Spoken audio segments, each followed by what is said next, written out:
This global order. I'm Hindol Sengupta. I'm absolutely thrilled to have once more a man who has advised three Indian prime ministers on diplomatic affairs and statecraft. I'm absolutely delighted to welcome a scholar who's been with us before. But today, with Prabhat Shukla, I want to discuss a whole bunch of issues with one common theme, and that theme is conflict. In spite of what we hear about, the growing Indian economy, and indeed it is a growing economy, many people are worried about geopolitical impact on our economy, and that impact comes from conflict. We're going to discuss three kinds or four kinds of broad conflict with Ambassador Shukla today. One, of course, unavoidable Gaza and its aftermath. We are talking to Ambassador Shukla on a day when there is so much celebration in one part of the Middle East, in the UAE, on a grand Hindu temple coming up in Abu Dhabi. The Indian Prime Minister is opening it, but of course Gaza is going on side by side. We're going to talk about that.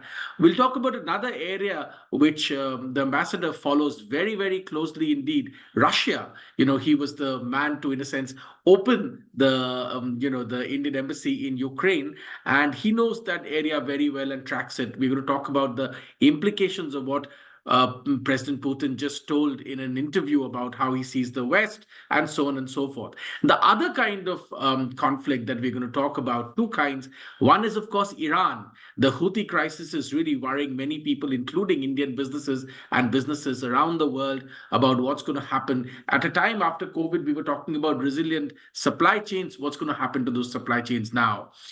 And in some senses, the fourth and the last kind of conflict we'll discuss with Ambassador Shukla today, is almost like a thread that goes through all of the other three conflicts. That, conflict, of course, is with China. What's happening to the Chinese economy? What is the future for the Chinese economy? What is China's influence on India's borders with Myanmar? And what is the China role in all these conflicts that we've spoken about? This is the broad contours of our discussion with Ambassador Shukla today. Sir, thank you very much for your time. Delighted to be with you again, Hindol. And I just wanted to add, yes, I opened the embassy in Kiev, and I've done 3 postings in Moscow, starting from 1977 and going on to 2011, when I retired as ambassador. So Russia is very close to my heart, and a country that I still keep a very close eye on. So let's go. Absolutely. And my apologies for the broad contours of the conversation, sir, but we couldn't resist. Let's begin with Russia then, Ambassador Shukla. President Putin just gave a very interesting interview to Tucker Carlson, where he spoke in detail about how he sees the West. One key takeaway from that was he thinks perhaps that the war will probably have a negotiated settlement. There will be no, in a sense, clear winner. Is that's what many people seem to have taken away as the first key takeaway from that interview? Is that your sense also? No, that's not my sense. I'll tell you what struck me. I've been saying for a long time that there's hardly any leader in the West today who understands European history and European geopolitics the way Putin does. And that, to me, came through very clearly in the interview. The way he talks about the artificiality of Ukraine, the fact that there are underlying territorial claims in this part of the world, what's called the Curzon Line. How he talks about how the eastern part is really Russia and the western part is really Hungary, Poland, and to a lesser extent, Romania. And then from there, he goes on to say that Poland itself, after the Second World War, was shifted physically towards the West so that it surrendered those lands which are today Ukraine and acquired lands that were earlier German. Now, to my mind, he has talked about the first part earlier, the artificiality of Ukrainian statehood. But I have not heard him say earlier that Poland acquired German lands at the end of the Second World War. I mean, this was frankly a gift from the Soviet Union. But he has been very careful not to talk about it, which is not to say that the Russian media are not talking about it. The Russian language media, particularly Pravda, has written extensively about this. But as far as I know, I wouldn't bet my life on it, but as far as I remember, Putin has not talked about this before. In short, what he is getting at is that there are much deeper processes of geography at play in this part of the world. That is to say, east from Germany. Now, of course, there is one very sensitive matter here for Russia as well, and that is what they call Kaliningrad, which is old East Prussia. And, when you start stirring this particular pot, there can be a whole lot of difficulties. So for me, that was the most important takeaway. Of course, it was a very long interview, so there are many other very important points. The second one was the importance of Crimea. Putin also mentions that, and it's been my view right from even before February 2022, that the crux of the fighting today is Crimea, and there is no way that Putin or any Russian leader will willingly surrender their claims to Crimea. And, as soon as the fighting began, in fact, even before that, in 2014, they took over Crimea, and not only took it over, but also made Sevastopol, which is the main naval base, made that what we would call a union territory. They call a federally administered territory. So it is ruled directly from Moscow. So these were, to me, the most important takeaways. The fighting, of course, goes on, and I think it will grind on. Sooner or later, I don't see, the US Senate has just passed another bill of some $60 billion aid to Ukraine. So they are obviously not going to let up on the fighting. And I got the sense that he's also waiting for the election outcome in November. And then maybe there will be fresh thinking. And then you could think in terms of some sort of negotiated agreement. Although, frankly, I don't know what the basis of such an agreement could be, because the Ukrainians obviously cannot surrender Crimea, and Russia cannot let go of it. So where is the meeting ground? There had been some talks, as you know, in Istanbul and in Belarus.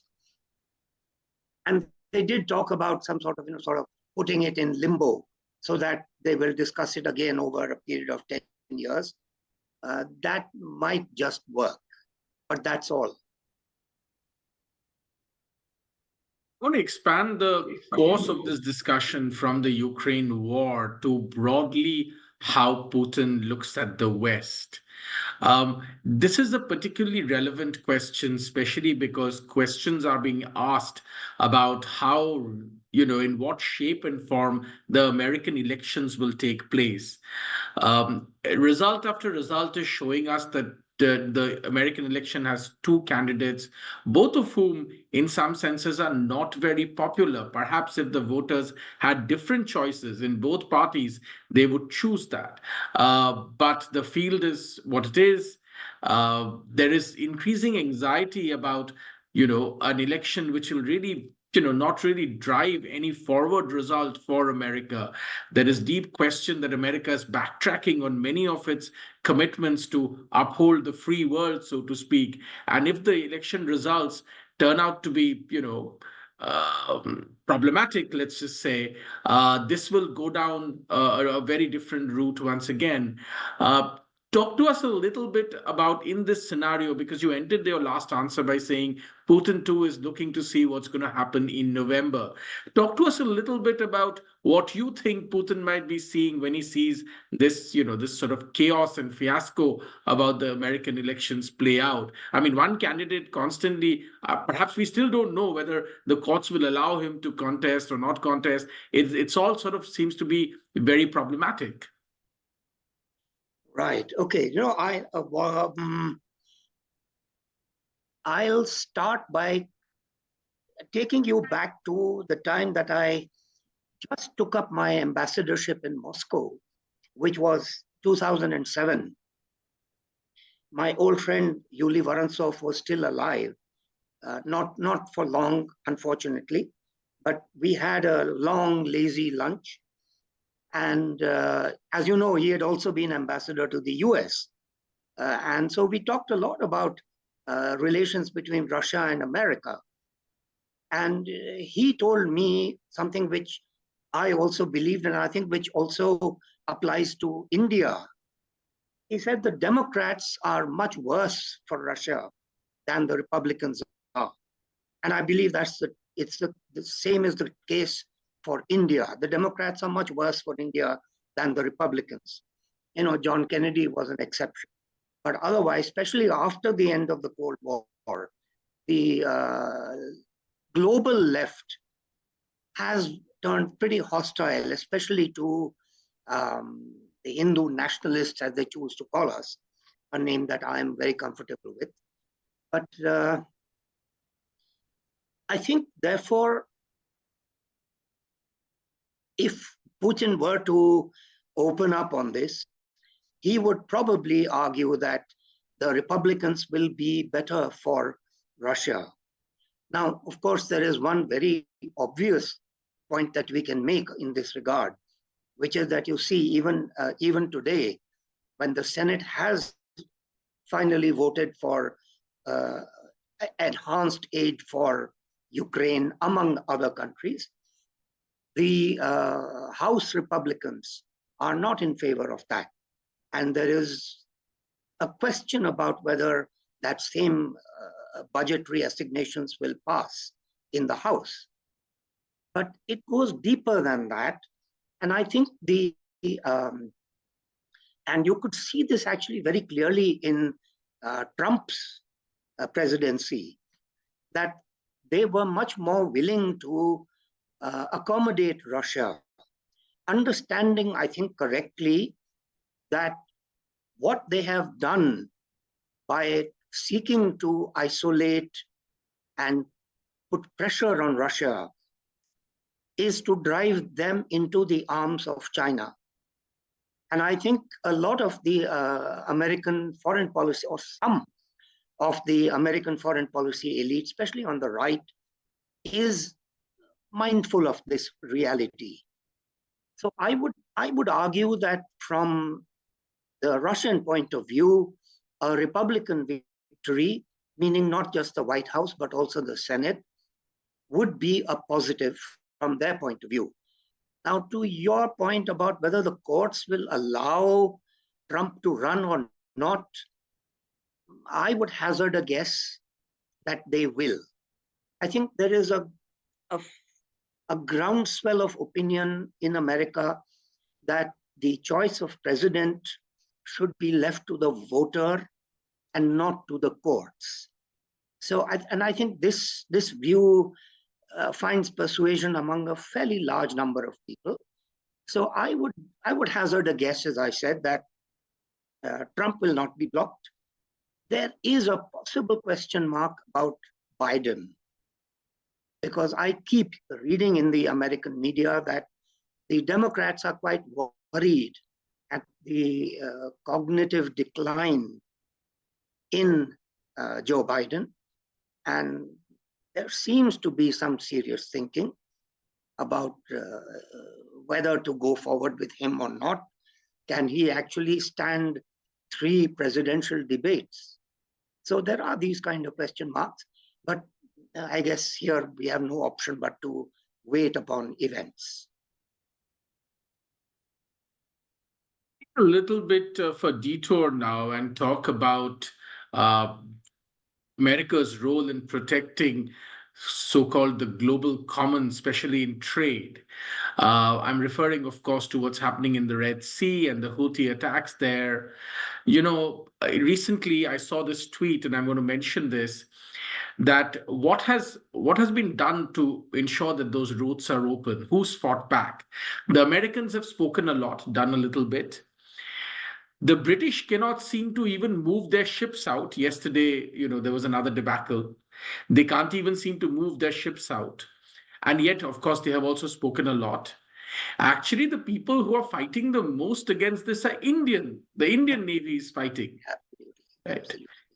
So, at a time when everybody wants more resilient supply chains, this is a vital supply chain which really a big question mark has been put on it. And there does not seem to be, apart from in business circles, there does not seem to be enough concern in among Western governments that this will be a crisis. I mean, there is this significant concern in other parts of the world, but perhaps even in India, there isn't enough concern about this. Yeah, no, that's a very acute observation.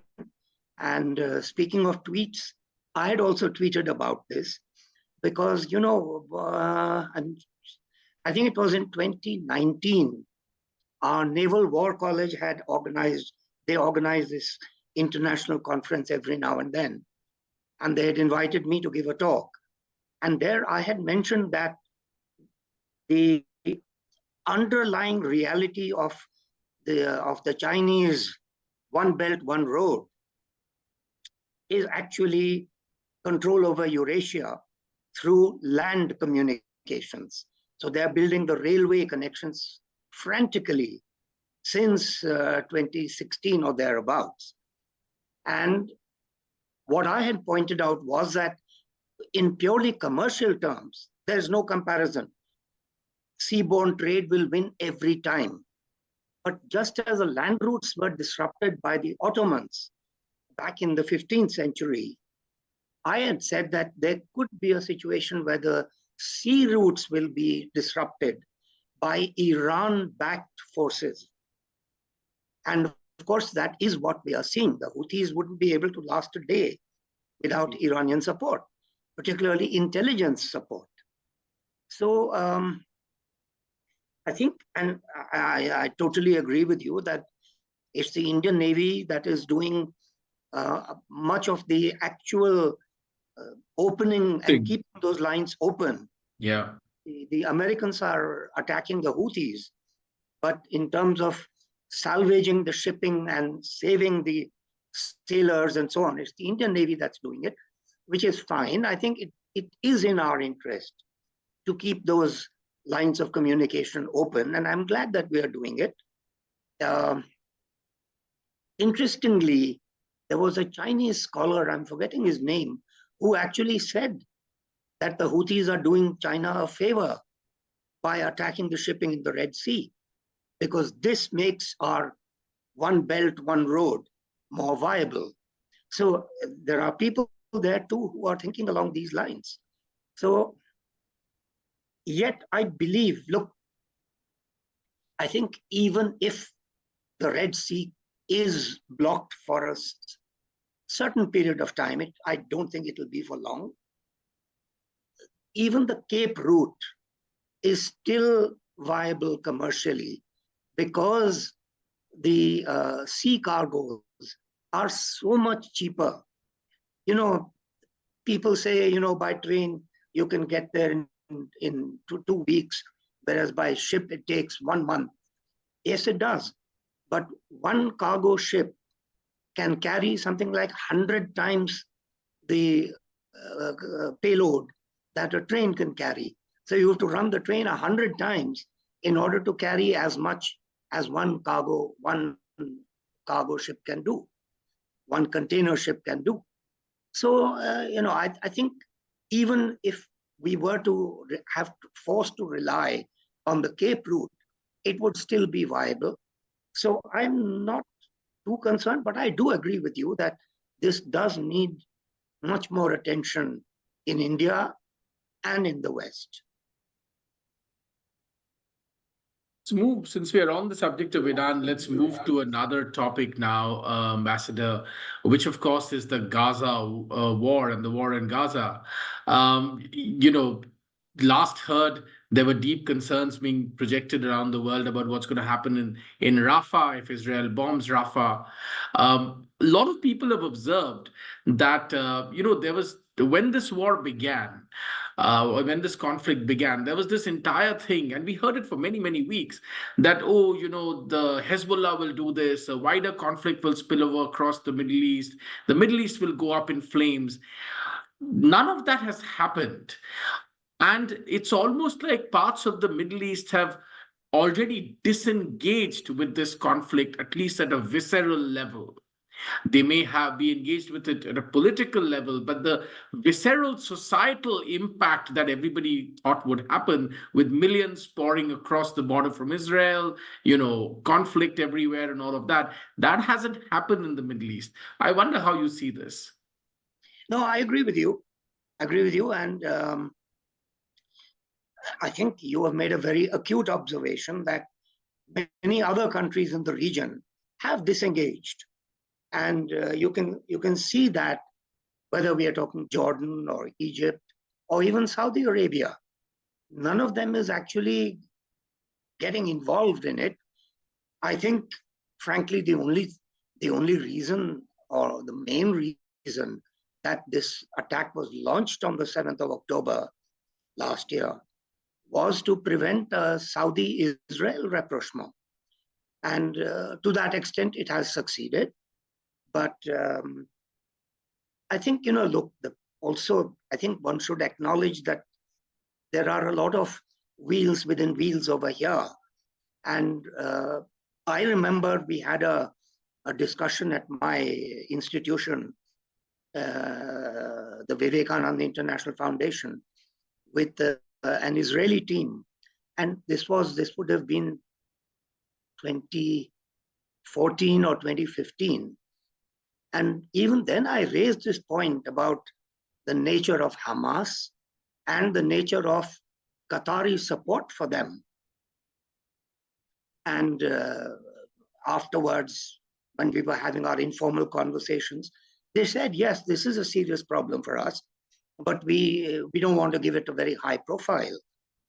And now, this is inevitably the problem, when you have some sort of short-term calculations and you think, you're going to keep Hamas and the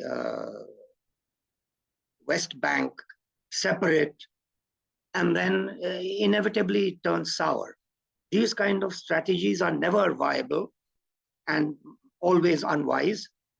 So I think the Israelis are now learning that playing footsie or turning a blind eye to what was going on was not a very sensible approach. And I think they are now determined to wipe out Hamas. They have done a fairly large part has already been achieved. And I think they're not going to stop till they have finished the job. So that is basically how I see it.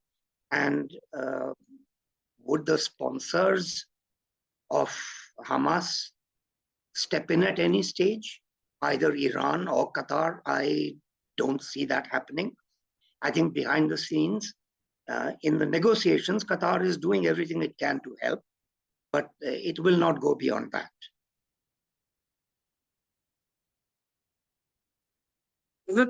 As a quick aside, Ambassador, I also want to ask you, in all of this, since we're still on the topic of Iran, what you thought of that sudden burst of conflict between Iran and Pakistan, I mean, Pakistan never ceases to amuse, Ambassador, and I can already see you smiling. What happens there never ceases to amuse in some senses. I mean, it's And almost like, And I mean, one always used to be, when I was a journalist and as a young journalist, we always used to be worried about Pakistan. Now it's just a source of constant amusement, in a sense. And we'll come to Pakistan in a moment. But what did you think of that sudden burst of conflict, which again seemed to have deflated quickly? What really happened there? Yeah, it didn't make any sense, did it? I mean, you'd think each of the two countries would have a shared interest in suppressing Baluch nationalism. And yet it seems each one was playing on the other's fears. So honestly, it really didn't make a lot of sense to me. The, uh, the, the thing that did strike me was that, it has the potential, and it hasn't gone away yet. It has the potential of creating some sort of tension between Russia and China, because China is foursquare with Pakistan and Russia totally with Iran. So if there were to be a serious flare-up between the two, I can see a situation where the two sponsors of the countries would have a difficult time reconciling these differences. But I think they are also wise enough to keep their clients in check. And so I guess it will not really go much beyond that. Although just today there's been another explosion in a gas pipeline in Iran. So, and I saw that one of the Iranian scholars was pointing a finger at Israel, but I don't know, this was some hours ago. What the latest is, I don't know. We'll have to wait and see what comes out of it. Before we leave the Middle East, Ambassador, we're obviously sitting at a time when something that many thought could never happen is, in fact, happening. A massive new temple of the Bab Swaminarayan community is being inaugurated by the Indian Prime Minister in the heart of Abu Dhabi. Now, you, as many of us, who have been to the, Sheikh Zayed Mosque in Abu Dhabi, have been struck in recent years on the efforts made by the UAE to promote, as you walk along that corridor, promote this idea that, here is a plural country, all communities are welcome, there are images of all communities, and so on and so forth. Even as you're walking into the, the most important mosque in that region, in that country, and there it is a huge temple is coming up, or in fact has come up. Now, I don't want to, unlike many others in India, I don't want to connect it too deeply to Indian politics because I think that's not very useful. I want to keep the conversation to what's happening, Ambassador, in the Middle East, in the UAE. Because surely, and I want to put this to you, surely part of this is the UAE's own commitment for people who live within that country. Absolutely. And we must underline that everything in India gets pulled to domestic politics, but they are doing this also for the people who live there and serve that country. 100%. In fact, just this morning, I was talking to some of my former colleagues who have served in the region. And I was making exactly the point that you are making, that, it's fine. They have invited our prime minister, and I think it is in a way a tribute to him too. But we must be cognizant of the fact that there's a big change coming about in the region itself. And what the Saudis have done, how far they have moved, how far the Emiratis have moved. And they're not doing it because of us, they're doing it because of their own ambitions and their own long-term plans. And the best answer I can give is that there is a growing, firstly, both of these, India too, but certainly Saudi Arabia and the Emiratis, they're a very young population. And that population today is very well plugged in with the rest of the world, like ours. And, they are seeing the kind of changes that are taking place. They want to be part of it while preserving their own culture. And I think that is the kind of happy medium which both the Saudis and the Emiratis are trying to get to.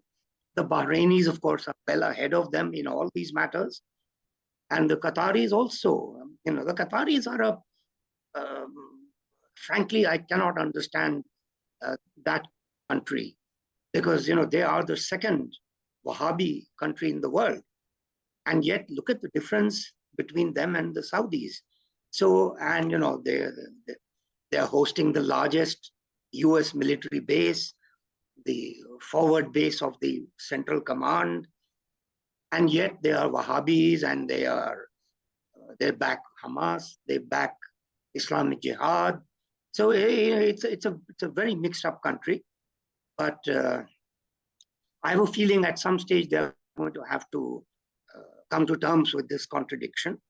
But until then, I think it's certainly a very welcome change. And you see how the Emiratis, in fact, have also recognized Israel. And as we talked about it right now, the Saudis were pretty close to it. There are some other angles too, but I think it will happen before very long, especially if you have a Trump presidency come November. I want to go a little deeper into what's happening, Ambassador, in the Middle East, because, as you and I are both alluding to this, and you were talking about change, fundamental change in the Middle East, especially in the Emirates, in Saudi Arabia, who would have thought of that? And Bahrain, of course, and so on and so forth. The question is that even though that region is changing, Ambassador, some of the old protracted problems of that region seem to be shifting direction and moving to South Asia, to our neighborhood. The problem elements seem to be moving from the Middle East and moving to our neighborhood, to Bangladesh, to Pakistan, and around us, so to speak. Should that be really worrying for us, and should we worry a little more about this? The strain of radical Islam that, in a sense, propelled a lot of the problems of terrorism and other things, that strain of radical, as the Middle East changed, that strain of radical Islam seems to be, in a sense, moving direction, and a lot of the problems are now in South Asia. Okay. Well, that's not something I've thought about.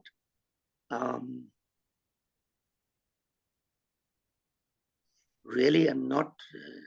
I think as far as Pakistan is concerned,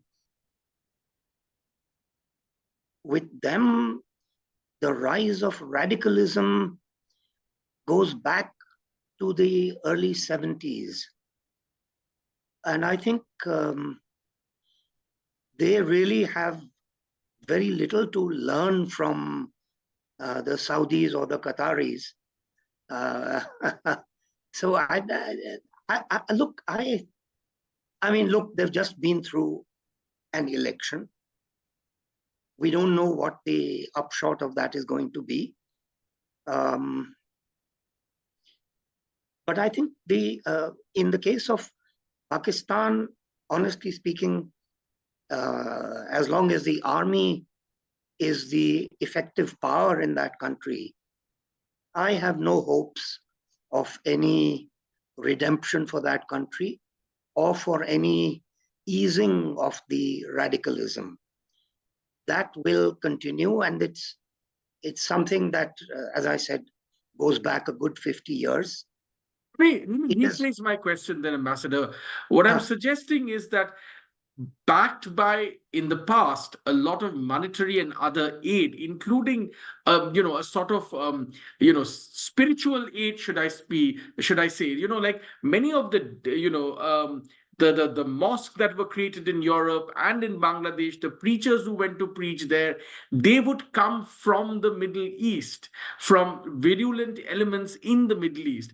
If that shop is indeed shutting now, those shops might be opening in Pakistan, of course, already has that problem. More problems might emerge, but also in Bangladesh. If Sheikh Hasina, tomorrow, if we envisage a Bangladesh where Sheikh Hasina is no longer in charge, that problem might really find a new thriving base in Bangladesh, and of course in other parts of Southeast Asia. Yeah, now that is certainly true.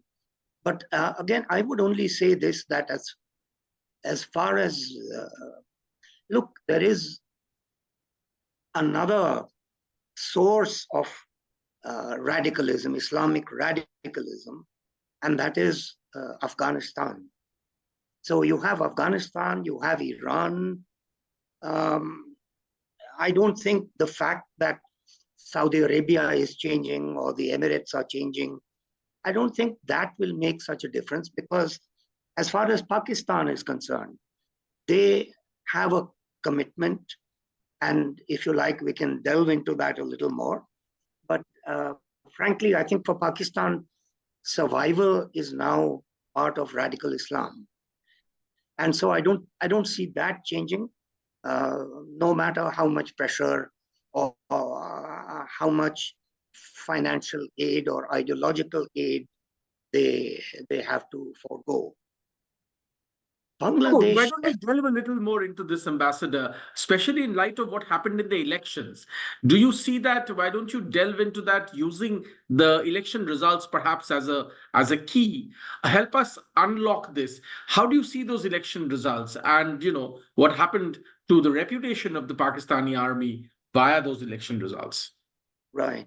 Okay, look, the reason that I say that in Pakistan the commitment to Islam and radical Islam predates anything that happened in Saudi Arabia is that in 1971, if you recall, the Bangla nationalism was anti-Pakistan, but the Islamic forces were totally pro-Pakistan. And the lesson that Islamabad and Rawalpindi took away from that, because remember, at the same time, they were also facing troubles in the Pashtun areas and the Baluch areas. And I think what they took away from this is that if they were to keep the Western wing together, it had to be on the basis of Islam. That is why I said that for them now today, survival is linked to Islamic radicalism. Now, is it wearing thin? I believe it is, because I think what we are seeing between the Afghan Taliban and the Pakistan army is a very clear sign that Islam is no longer the cement that can hold them together. So, and as you said, the elections have shown that the army, actually in its starkest terms, the election outcome is a slap in the army's face, because they've done everything they could to keep Imran Khan out of power. And yet, from jail, he has managed to win the largest number of seats. The total, I think, is 90 plus. So I think that old glue is coming unstuck, but now it's going to become a question of naked force. And you see, you have this very peculiar situation where no one wants to be the prime minister. Each one is telling the other, no, you please take over, you please take over.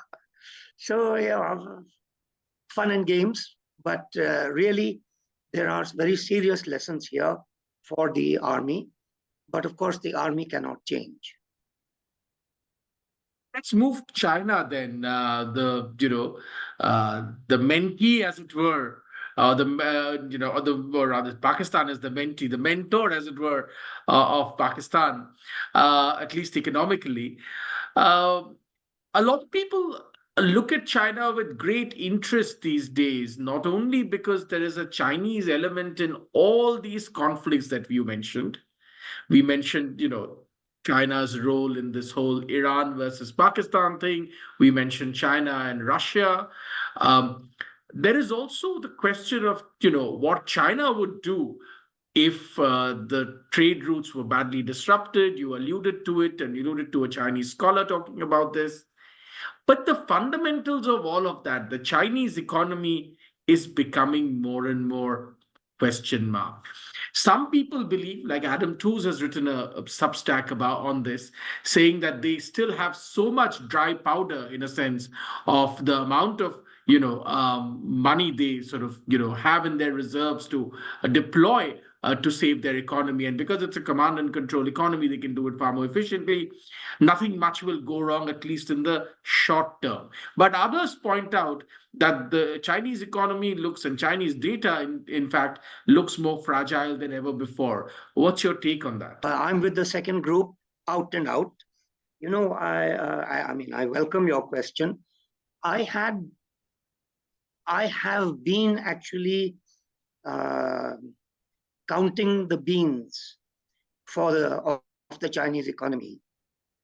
I took 2004 as my base year, and then I worked forward using essentially Chinese data to try and assess the real GDP of that country.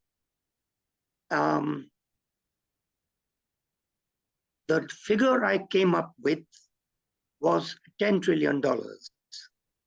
According to me, the real GDP of the People's Republic of China is $10 trillion, not the claimed 18 trillion. And if you're interested, we can go into the details of how I did this. But Please. The other thing is that when people say that they have $3 trillion of reserves, what they forget is that China's external debt is $2.6 trillion. And I think back in 2018, the IMF had said that for the Chinese economy, an external debt of 1.8 trillion will be a red line. If it crosses that, that means that their resources are going to be stretched. So first of all, it isn't true that China has a huge amount of money to throw around. If they did, for heaven's sake, they wouldn't have let Evergrande go. Why have all these companies just turned belly up? It's because they're not in a position to keep sustaining them. And anyone could have said, and I mean, I'm not being wise after the event. I said it while it was happening, that they are running up huge debts. China's debt is now 300% of their GDP. It's among the highest in the world. And what's more, what the economists call diminishing returns has set in some years ago. So they're having to spend more and more for every extra yuan that they produce by way of GDP. And lastly, the other big driver was exports. These were the main drivers of the Chinese economy. Now even exports are drying up. And actually the world economy is going through a very interesting phase where, till 2012, trade led GDP. The rate of growth of global trade was at least twice as fast as the rate of growth of the world output. From 2012 onwards, it has sort of leveled off. And now the IMF and the World Bank are both predicting that going forward up till 2030, world output, the GDP combined, will grow faster than world trade. So when China's exports are hit, then all their drivers are gone. I'll remind you that something like 15 years ago, the then Premier of the State Council, Wen Jiabao, used the 4 uns to describe the Chinese economy: unbalanced, uncoordinated, unstable, unsustainable. These were the 4 uns that he mentioned. And the answer that he gave was that we've got to rely a lot more on domestic consumption. Well, the story is domestic consumption is going down. As the uncertainties mount, the demographics are also going demographics are also absolutely. So whichever way you cut it, there's a comprehensive problem facing the Chinese leadership. And my reading of Xi Jinping and his cohorts is they are not very savvy when economic management is concerned. They're not very savvy at diplomacy either, but that's their judgment. They can continue their wolf warrior diplomacy, but on the economy, they don't have a choice. They've got to make the changes. But the problem is, the moment they start making those changes, the first question that the people are going to ask is, why should the Communist Party have a monopoly on power? We saw this in the Soviet Union. And the Chinese leadership is paranoid about the Soviet example. So I don't see that there is any easy way out for the Chinese leadership.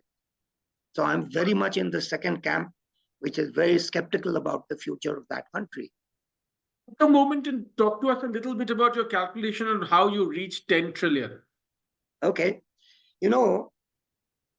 Again, this is Wen Jiabao himself has admitted that they have been padding, the provinces have been padding the output figures by something like 30%. So what I did was I took the Chinese figure, deflated it by 30%, and then worked it forward year after year after year. So whatever was the claimed GDP growth rate, I deflated it by 30% and then worked forward. And the figure I got was 5 trillion. Now, of course, 5 trillion was wrong because it didn't take account of the inflation. So then I worked in the inflation rate. I took the median inflation rate from 2004 to 2022. It was 4%. So then I worked in an annual inflation rate of 4%. And lo and behold, you come to $10 trillion.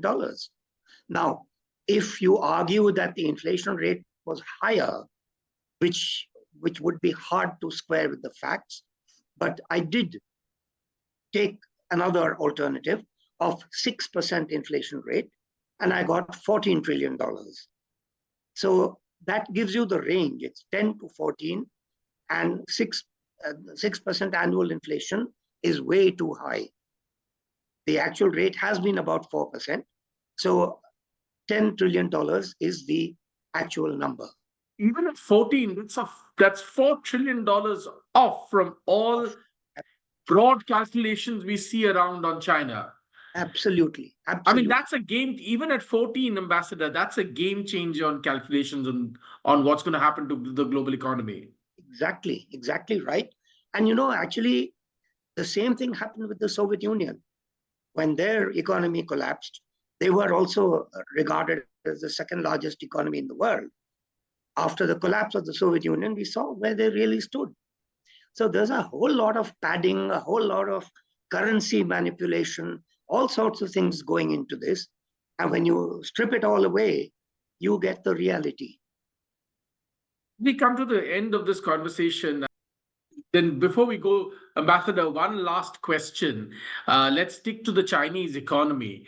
Domestic demand is going to be more and more critical as supply chains shorten. We know that all statistics that's coming out is saying that all global companies, or the average of global companies, now want, globalization is no longer efficiency seeking. It is now market seeking. Now, India, of course, is in a fortunate place of still high domestic demand and a large democratic market. Where do you see the Indian advantage in all of this? We also have a big election coming up. Well, we have a very important election coming up, and I hope the Indian voter chooses sensibly. One of my other tweets was about the Chinese and Indian markets and other markets also. Actually, I brought in Japan and I think the United States.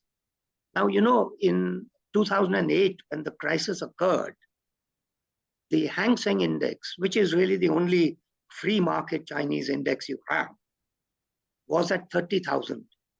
Today, on a good day, it is at 15,000. So there's a 50% drop. And that's nothing but investor sentiment going sour. Yeah, and fleeing Hong The, Kong, and essentially fleeing Hong Kong. exactly. The Sensex was at 22,000. Today, on a bad day, it is over 70,000. The Taiwan index, this is very important, as Taiwan is really the real China that we can look at, was at about 9,000. Today, it has overtaken the Hang Seng, and it is at about 18,000. So 100% increase. And the US economy was at about 10,000. Sorry, the US market, the Dow Jones. Today, the Dow Jones is at about 36,000. So you see where investor sentiment is going is very, very clear. It's all moving away from the People's Republic of China. And they have only themselves to blame. With the kind of things that they have been doing, it really makes you wonder, why would anyone do this? They had not a great one, but they had a decently functioning private sector. They've thrown all those fellows out. Several of them are in jail, and the rest have been removed from positions of influence. And for what? And everywhere now they're, including in foreign invested companies, they're insisting on Xi Jinping thought being taught to the people there, and Communist Party sells in every company. Nobody is going to put up with this, especially when you have, as you pointed out, a country like India, a country like Vietnam, all of ASEAN, where you have buoyant domestic demand and growing demographics and basically free markets. Why would anyone stick with the People's Republic? So they've really brought this on themselves, and it boggles the mind. Why? What was the reason for doing all this? They've really hurt themselves very badly. Ambassador Prabhat Shukla, it's always an absolute pleasure, delight, and masterclass as always talking to you, sir. Really, thank you very much for your time. Thank you for taking out all this time to explain a whole range of things to us. Really appreciate your time.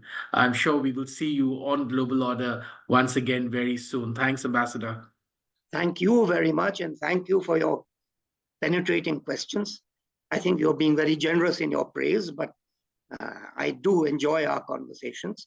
So I hope we'll have more of them soon. Thanks very much. Thanks, Ambassador.